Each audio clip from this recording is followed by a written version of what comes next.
and this on M1 is going to be a break of a structure again. So now, okay, I remember daily where we were in really big lows, and it was kind of accumulating. H4 turned bullish. Now M5 is turning bullish, momentum trailing, and now I have M1 following too. Okay, so now from that, this is a bunker block play. Okay, again, this is based on M5. So if you guys zoom in to M1, okay, probably the reason why the market exactly came to this level right there is because in M1, after the break of a structure right here, need to mitigate something. So look again, if you go down to M1, that's the entries that we like to get. Look how much you have reduced again your stop loss, all this level right there. Like for example, he did right here. That probably was like 1.5 pips stop loss on CAD JPY.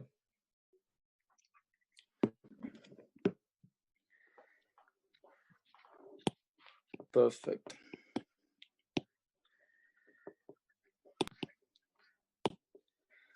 From here, this is another trade. This is GBP USD. Okay, this is a trade that we're gonna be going on today for sure. Full breakdown, so you guys can see exactly why is the reason we took it. This is actually, I'm still holding 30% of the volume of this trade. I think it's sitting in a 1 to 140. I've been holding this for 4 months. I know Wally took it with me too. Okay, so look, I will show you guys in a full breakdown later, but this was a M15 point of interest. Okay, so after that, we had a full accumulation in place.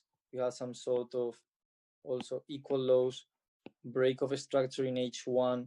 We had our IFC candle or FU candle in this case that took out that liquidity. So now we had this point of interest to the future, and we were able to refine it to M15, and it was really clean. So we even reduced it a little bit. So when the market came like this, you will see it came like a complex pullback. And when the market came right to my M15, which is the one that we're going to be looking for right now, in M1, look how the market, okay, first of all, look how the market, lower high, lower low, perfect reaction, okay, lower high, lower low, perfect reaction, lower high, lower low, fail a little bit. Okay, so perfect. So now we are coming to my point of interest. But if we also see it like this way, look how the market is starting to accumulate when we are coming to this level of interest.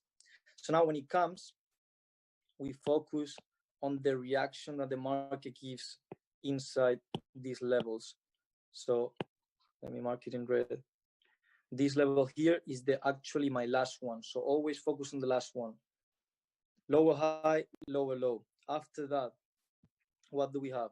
We have the market with some sort of intention, but it failed to create a new lower low. It's all the time the same, all the time the same. It fails to create a new lower low. So we fail to create a new lower low, okay? Not because I'm guessing, just because I'm watching the market failing and then creating this, let me put it in orange, this push to the upside that broke a structure right here. Okay, now I'm seeing the market changing momentum. So if you put some sort of trend line, momentum trend line, you see the market you're not gonna be playing the bounce of the trend line again. This is just something objective, subjective, whatever you want to call it, that we like to put in these levels just to see the market how momentum shifts after that break of a structure. Again, one of our smaller time from confirmations. Slightly, we had some sort of imbalance in this candle right there. That's our refined IFC candle. Okay, and from there, push to the upside and momentum shift. Okay, this is M1. Okay, once we did this, we see how the market did a healthy movement. If you guys see, everything here is healthy. We don't see any sort of imbalance. And then we see how the market here, how you see how the market right there did an unhealthy movement.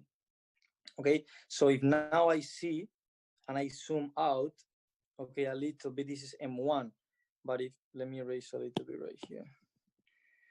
But if we zoom out, this is M1, but what's gonna be all this of this price action in the future, all this box in the future, okay, after this push to the upside, this is M1, probably this is a M5 or M15 break of a structure. So after the market create that push and momentum sweep, okay, now we know the market will also have to come lower on a M15.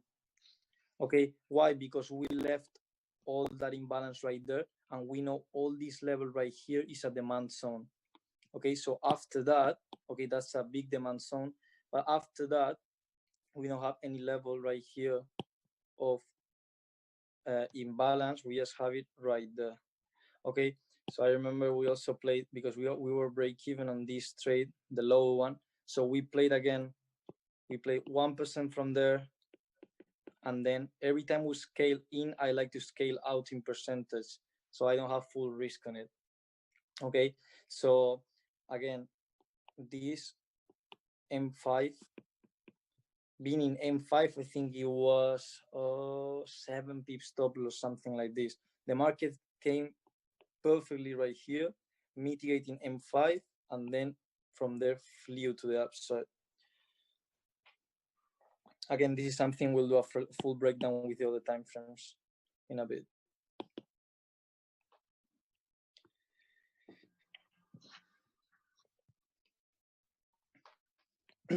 Perfect. Again, this is M1, but based on a higher time frame, we're trending to the upside, to the downside. Sorry, we have some supply, some point of interest. What's another thing that we're gonna be looking for in terms of smaller time frame? Another confirmation is gonna be what a distribution one once it taps on our point of interest. So again, we have preliminary support, buying climax, UT, UTAT. I personally, in this case, won't play the UTAT just for the way I like to trade. Okay, so my application in Wyckoff will be, okay, this push created a higher high. Okay, so I'm looking this to fail. So I'm looking, I see, I know this can be a UTAT, but I like to see what's the reaction that it gives from there. Okay, when that happens, okay, myself on the application I like to do, instead of playing from the UTAT, okay, I know that if this point here fails to create a new high, this test then is valid on the distribution phase. And if that test leads on a break of a structure on a smaller time frame, I know that then we can be playing from my IFC candle right there, the last one. Okay, so now we'll be playing from the LPSY right there, but at the same time, I'm applying a structure onto the distribution phase, because I'm just watching the, okay, this is a distribution phase because this is a valid test, because we didn't create new highs. Our point of interest right there broke my structure right here. So this complex pullback, whatever you want to call it, failed to create a new high. So now I'm applying the distribution phase with a structure and then come lower. Again, of course, if we know this is a euro dollar, again, one of my favorite pairs, if you see this is probably a what? Euro dollar M1, this is probably a 2.5 pip stop loss, or even 2 pip or something like that. So just on the picture, let's say you want to just take this lows on an intraday, probably that's already a 1 to 7 trade, or 1 to 10. And that's why we always look for 1 to 10 on a minimum, because that way we can do, let's say, 1 to 10. And if the trade had some sort of target in 1 to 10, we can partial out and then leave the rest running.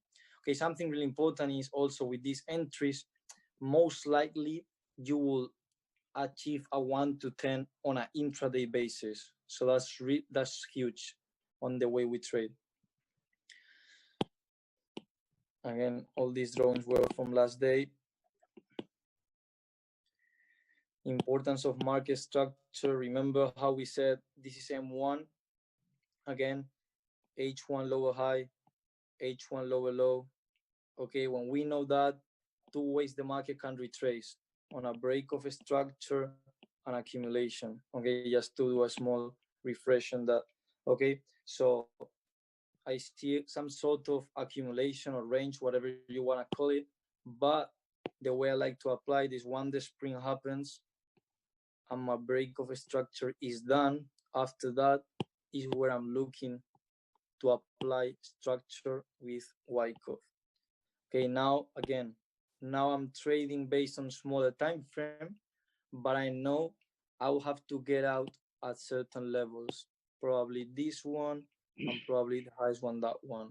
Okay, that way I understand that this was the big push, so I'm trading this, probably getting even a 1 to 5 on a smaller time frame.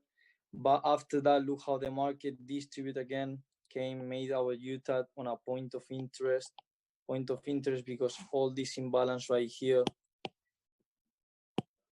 all this imbalance right there is sitting where? Is sitting on my supply zone, point of interest, or probably all this level is a IFC candle in a H4 or whatever time frame. Okay, so after that, we know we have that. We see the market point here, broke a structure right there. After that, IFC refined candle, stop loss. After that, this level here, new lower low. Now we want to take this low right here, because the high probable scenario is, if we are trending to the downside, is this level right here to equal my new lower high. Okay, we come here, we take the lows, and we spike to the upside. So now we know this is a run of liquidity, because the bodies didn't came lower. And after that, we also break a structure right here. So if I'm selling from here, okay, I'm speaking about lower time frame, also how to manage properly a trade in that sense here. So let's say we're selling from here. So you have a position here, you're selling, okay, and your target was just to take out those lows. Okay, that was a 1 to 10. Okay, 1 to 10. Let's say when that happens, you can do two things. Okay, you partial out, let's say 50%, you make some money, but after that, what do you see? You see the market breaks a structure to the upside, and now you have an IFC candle right there. You can consider this as a what? A run of liquidity. Also, you have some levels of imbalance that you know the market could come to the upside. So now you're playing the buy, and because you partial out 50% on a 1 to 10, now you're hedging on a buy, and the hedge you're doing right now is going to be free risk, because probably this in case of taking the L, first of all, the 50% will cover the loss, but at the same time, you didn't close everything. So now you have 50% of the rest of the volume running. So if your buy fails, you know that still the sell entry will cover it, not even counting the 50% volume that you already took out.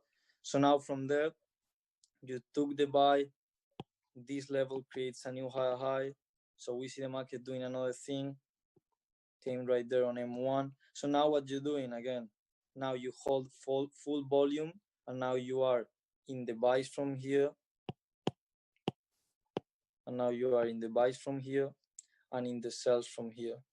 So you don't care what the market does, you have the market trapped in two levels. So wherever the market breaks to the upside, now you'll be making money. Okay, Alex, this is, yeah. can you check in the waiting room if someone's waiting? Yeah.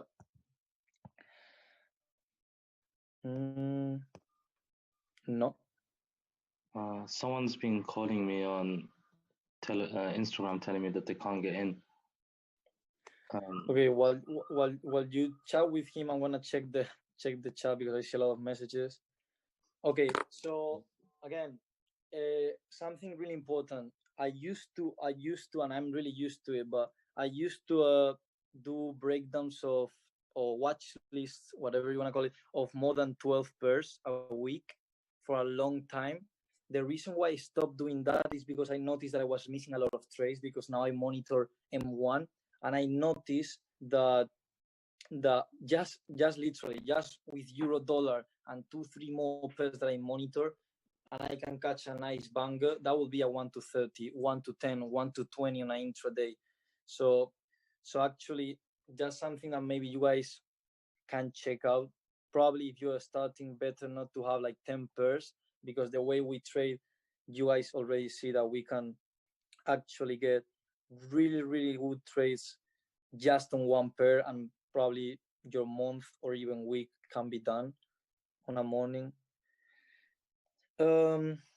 Yeah, Melvin, the difference between Bunker Block and the IFC candle is, let me, I know we're doing a smaller time frame, but just to clarify what we, okay, the difference is just,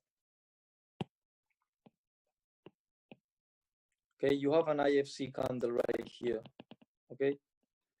So let's say that IFC candle is based on M15, just to say something. Okay, now M15 has a point of interest. Okay, blue. Okay, so now the market comes.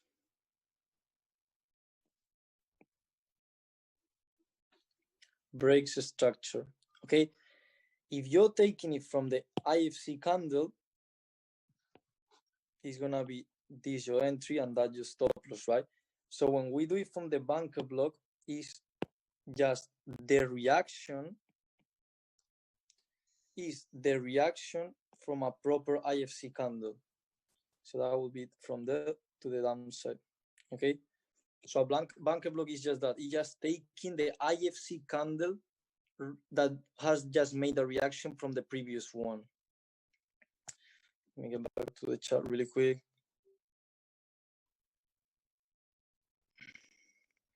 The difference between FU candle and IFC is FU candle always takes out liquidity, being equal highs and equal lows.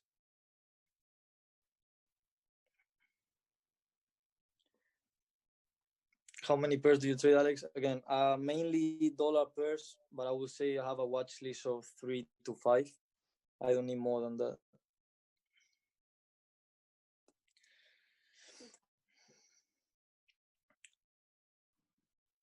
Okay, all examples in how to backtest and everything, we'll do that later, so we don't break the flow of it.